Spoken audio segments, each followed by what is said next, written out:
Welcome to the second SkelForm tutorial, where we will be going over inverse kinematics. I will continue reusing Chibington from the first tutorial, but of course you can use any character. We will continue this tutorial from the Chibington file from the first one. So everything is right here, everything is intact. So let's begin by importing a few new textures that I would like to use, which are the arm, foot, hand, shoe, and also limb. So what these new textures will do is we will be splitting the limbs into three parts, which are the top limb, the top part, the middle part, and the third part, which would be the hand or the shoe. Let's try to do this for one of the limbs, starting with the left leg, just as an example. Let's replace the leg texture to the limb, if I can find it. There it is. And let me just adjust the pivot. And now let me create a new bone. I'll call this foot. This will be the child of the left leg. I will use the foot texture. So this will be the middle part over here. And then finally we will have the shoe, which will be its own texture. If I could find it. There we go. Put it just about, I think somewhere here, and then adjust the shoe like this. Yeah, this would be a better structure. So if you were to rotate this right now, you can see that it's a little unaligned, but you can just adjust that. There we go. It does look better. Actually, I should probably adjust the pivot itself.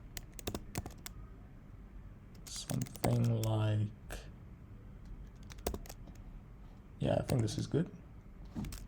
Let me just reset the pivot rotation from here.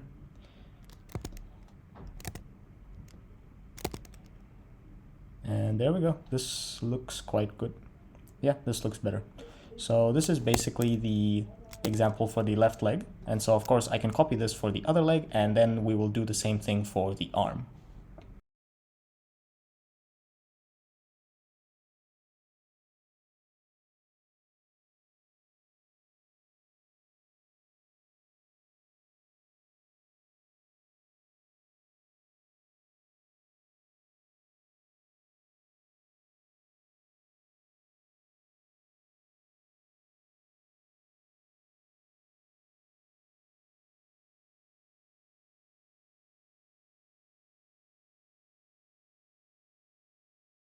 Now that we're done extending the limbs, let's start adding inverse kinematics to them.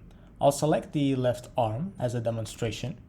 And here on the right side, you'll see that there's an inverse kinematics section. So let's just add a new family index, which will be 0. And we'll need to add the 0th family index to the other two bones. So that's the forearm and the hand. So let's do that now. And as you can see, we've already added it to the family indices, but there's a bit of an issue. The bones look like they've been misaligned now. This is actually intentional because whenever you set up inverse kinematics, the default direction for all of the limbs will always be to the right side. So all we have to do now is just fix it on the texture end. So let's select the left arm and let's just rotate the texture by 90 degrees. And let's also move it to the correct position. And we'll do this for the other two. Just very quickly. And now that they're correct, let's see. Actually, before we do that, before we try to rotate the limbs, we first need to add a target. So over on the left arm, since this is the first bone of the 0th index, you will get the option to assign a target. Now this target will be the bone that this inverse kinematics family will follow. So in this case, let's add a new bone and we'll just call this one the target. So the left arm will set the target, which is this bone. And now you can see that if we were to move the target bone around, the arm will follow it. But here's where the inverse kinematics will kick in. As soon as the target goes close enough to the hand, it will bend itself in order to reach the target precisely where it needs to be. So you can see that now it's working. Of course, just now, it did flip between which side it was bending from. And of course, for arms in particular, they're not supposed to bend like this. So the way that we can fix that is just by going to the left arm, or the first bone of the family, and over here in constraint, we have two options, which is clockwise or counterclockwise. For arms, it should always be counterclockwise. So if we set that, we'll see that the arm now bends correctly, and it will always bend correctly forever from this point onwards. It will not bend the other way. Of course, you could try to set it to the other one, just as a little test. Here's what it's going to look like. This is the one that needs to be used for legs. Of course, for arms, we will go back to the counterclockwise. And another slight issue is you will see that the limbs are a bit misaligned when they start bending just far enough. So for example, when they look perfectly straight, it looks a little aligned. Of course, there's a bit of an issue here with the seams at the bottom. But when we bend it really far back like this, you'll see that it's completely off. So for this one, we can just adjust the texture pivots once again. Keep in mind that you cannot adjust the bone itself. You literally cannot change the position or the rotation or the scale if it's part of an inverse kinematics bone like this, if it's in the middle.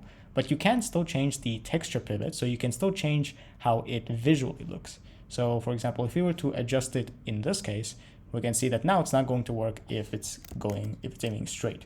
So you'll have to find a compromise, or best case scenario is you can probably just change the image itself. You can probably change the texture so that you scale it correctly in your art file or in the PSD or wherever it is that you imported it from. Of course, for this simple model, it's not too big of a concern. I think it will look fine as long as it's aligned straight. It should be fine in our case. Yeah, this should be good enough, honestly. So we will apply this same inverse kinematics to the other three bones, and that should be it for the inverse kinematics setup.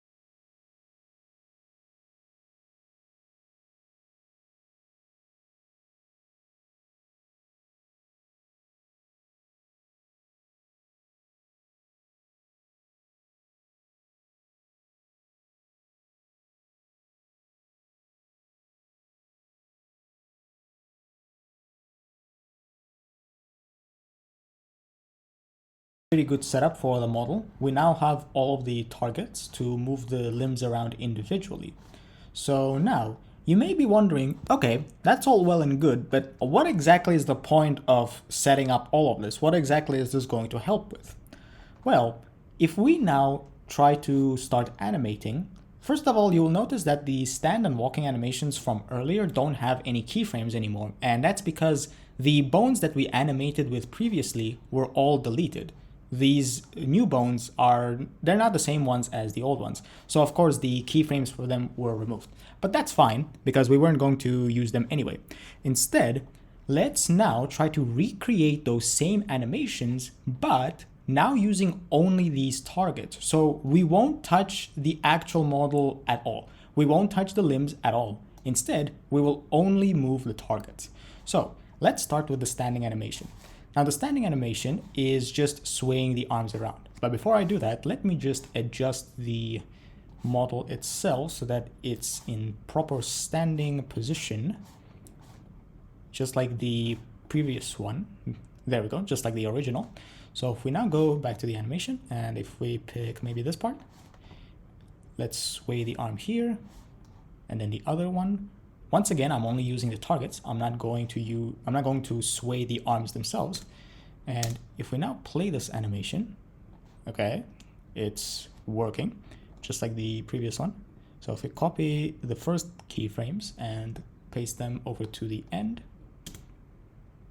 there we go. We have the original animation. Actually, this one is a bit faster than before. maybe we can make it slightly longer. All right, there is actually a missing keyframe. So let me actually not copy it, but instead let me sway the arms to the other side as well. And let me copy the first keyframes as well. There we go. So now let me put them all evenly again. And we should have the recreated standing animation.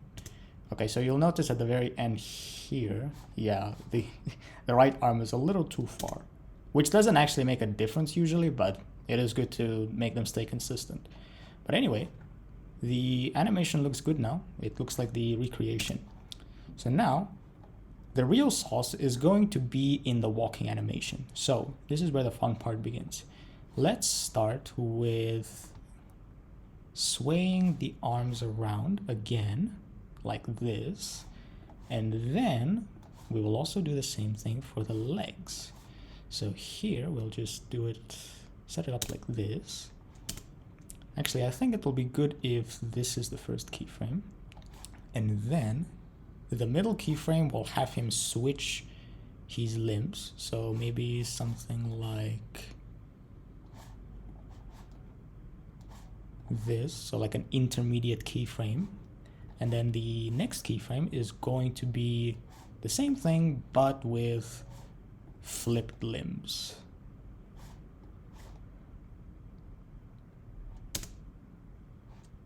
Okay, looks good. We'll adjust the speeds later because it is a bit slow, but that's fine. And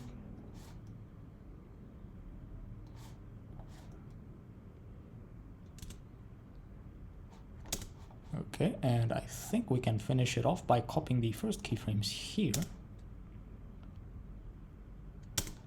And then the final part is probably just to move the keyframes somewhere here. Keep them even. And okay, maybe this is a bit too fast actually. How about something like this? There we go. This one looks way better. So maybe we can make the swaying a bit less exaggerated. I think that might be better. So just slightly adjust them like this. Oh yeah. If you modify the first keyframe, you also have to copy it to the last one. Forgot about that. Oops. I think it's a little... I think it could be improved, but I do think you get the point with inverse kinematics now. As you can see, the only thing we've moved or animated is the targets themselves. And yet, despite that, we can see that the entire model is essentially being animated all on its own with them. So, for example, if you want to make another minor adjustment, such as you want to make the left arm go a bit higher, all you have to do is just move the target like this, and there you go. It's automatically adjusted for you. So the front limb and the back limb and the front limb and the hand, they're all going to be automatically adjusted for you. You don't have to go to the model and then individually rotate for this limb and then rotate that limb and all these minor transforms. All you have to do is just move the target wherever you want and it'll automatically adjust for you. So this is the true power of inverse kinematics. Actually, it's not really the true power. The true power is also in procedural animation, but this is the second most powerful selling point, is the much smoother animation workflow, so to speak. Especially for stuff like walking animations, where you will often have to do many minor edits and you will often want to make sure that the limbs are bending just right and it looks just right in general. Before we wrap up this tutorial, I do want to mention one very important thing. Whenever you have inverse kinematics like this, so for example, if we were to pick the middle bone, the forearm or the hand as well, so the end bones, you will see that in the inverse kinematics section, there is a distance field which will allow you to set how far away this bone is from the last one. So in this case, if I were to move the left arm here, and let me just make it straight, If I were to change the distance of the forearm, you will see that it goes further beyond. So for example, at 50, it goes slightly higher. And then if I change it to something higher, like 250, you'll see that it goes all the way to the front. And if I were to move the target now, you'll see that the inverse kinematics will now be based on where the new position is. So this is actually how the distance between each bone works. So for example, if I were to change the distance of the hand to 250, now they will all be evenly spaced out like this. And this is how you actually set the distance between each bone in inverse kinematics. The reason why it's done like this is because you actually cannot change the transforms of any bones that are in the middle. So forearm and hand cannot be changed in this case. You cannot change the position, the scale, or the rotation. And so this is why the distance was created as like a workaround where you can still change the distance if you wanted to. So for example, if we change it back to 125, which was roughly where they were before, you'll see that now it works fine. Of course, you can still change the first inverse kinematics bone. You can move it around anywhere. But this is just a little note that I wanted to add because this is very important if you need to adjust the distances between the bones later. That'll be all for this tutorial. Although we only covered inverse kinematics, it's a very powerful tool that will greatly help you in the long run if you learn and master it. In the next tutorial, we will be going over the basics of mesh deformation. With it, we'll be able to make bones more flexible, like stretching the hat. If you ever need help with inverse kinematics or anything related to SkelForm, feel free to join the Discord server or ask in the forums. See you next time!